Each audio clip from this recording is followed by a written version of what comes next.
was Deane Shaffer? Well, he was the longest-serving faculty member on the faculty of Coker College, and, well, I thought among the best, if not the best, teachers on the faculty. Deane Shaffer, one of a kind. Insatiably curious, scholarly, friendly, kind of, do justice, love mercy, walk humbly. There was nothing artificial about Dr. Shaffer. He thought about what he said, and he stood behind what he said. And what he said to me in the last years of his life were very consistent with everything he said to me in the early years of our relationship in the 80s. It was the same man that I knew then. He was who he was. His integrity was unimpeachable. When he said something, you knew it was the truth. You knew it was what he actually believed, and it was well thought out. And he did it with compassion and kindness and honesty, and that's just who he was. Deane Shaffer was probably one of the most intelligent people that I ever met. Certainly, he was a scholar. He had so many interests that were diverse. His training from seminary, his love of nature, certainly his work with students, his ability to transcend the classroom experience into something that was quite special for all of us. I had been assigned Dr. Shaffer for my advisor because I had not declared a major, and I was going to take Biology 101. And so I went dashing to where the biology professors were, and the class was full. And so I went back to Dr. Shaffer, and we found another class, and I went dashing, and that class was full. It happened a couple of times, and he said, well, I'm teaching a class that same time. He said, you're going to have to take something with me anyway. You may as well take my class. And 4 years later, I had a religion degree. All I remember is such kindness and caring from Deane Shaffer. He was, beyond a gentleman. He was just so generous in spirit and in reality, just so kind. His smile. He always had a smile when he saw you, and it was funny when he was younger, his head was up a little bit, and as he got older, he was bent over a little bit, but the head always kind of turned, and kind of a little sideway turn, and then a kind of a sideway grin on his face. Always walking around with his coffee cup because it was a lecture aid, and I think it helped him read. After the second cup of coffee, Deane always had that twinkle in his eye. You knew you were going to be challenged with some new thought. You really, really had to work for him, but you wanted to work for him. He was that kind of professor, such a caring person. So he really taught me a good work ethic. He taught me to think and to consider other points of view, to think through a situation and what other aspects might be going on in the background, not just what you see up front.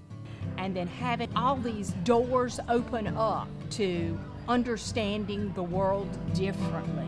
I would say, thank you, Dr. Shaffer, for being an instrumental part of opening those doors, because it changed the course of my life, I'm sure.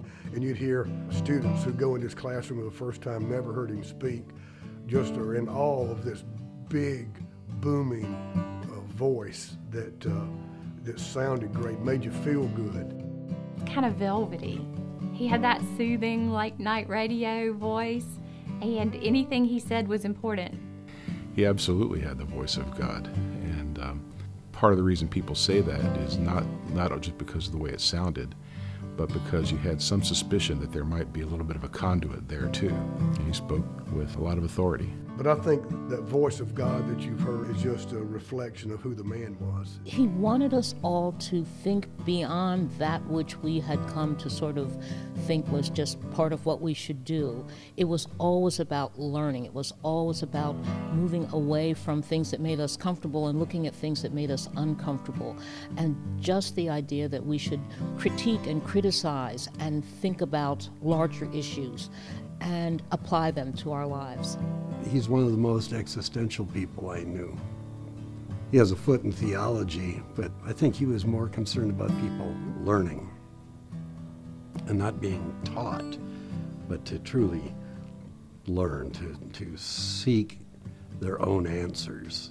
I think Deane, more than anyone else that I've met, maintained his intellectual curiosity and his sense of humanity and tried to share different paths to harmony from faith traditions around the world. His commitment to doing the best he could, and I think that was evident by when you'd see him just preparing and studying and working, and he took advisement seriously and took what he did in the classroom seriously, and I think that was just a remarkable trait that he did it so long, and he enjoyed it.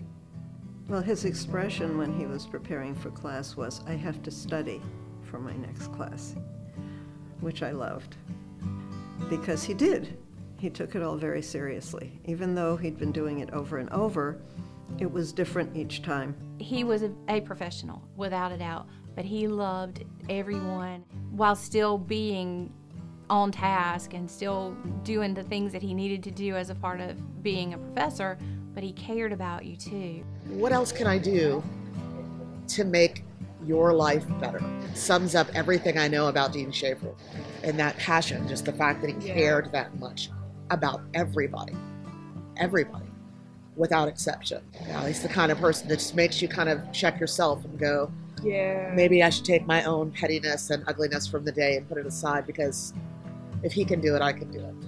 I mean, he was a model as an active professor, teacher, colleague with the concerns about the goals and procedures of the college, because he wanted the best for Coker, and he always lived that. Well, he's memorable to me because I loved him. He was a beautiful man, and such an important part of the life of my family, right from its very founding. I suspect that he will be remembered among the great faculty members of the college. It's important to have somebody you really trust, and people felt that way about Deane. And Deane was always a voice of reason when sometimes others were not. It was the sincerity and the passion and the love that he brought. I don't know, he was just quietly disarming, and because of his interest in what you had to say. Deane was a model colleague and the soul of the liberal arts. Had the courage of his convictions, and he did it with humility. Dr. Shaffer leaves behind a lot of people who are better because they knew him. And I think he showed us a way to live and to approach the world that make us better people. So I don't know how many plaques and statues will ever be developed for him, but I think the body of his work is walking around and doing things in the world in ways that probably he would not even recognize.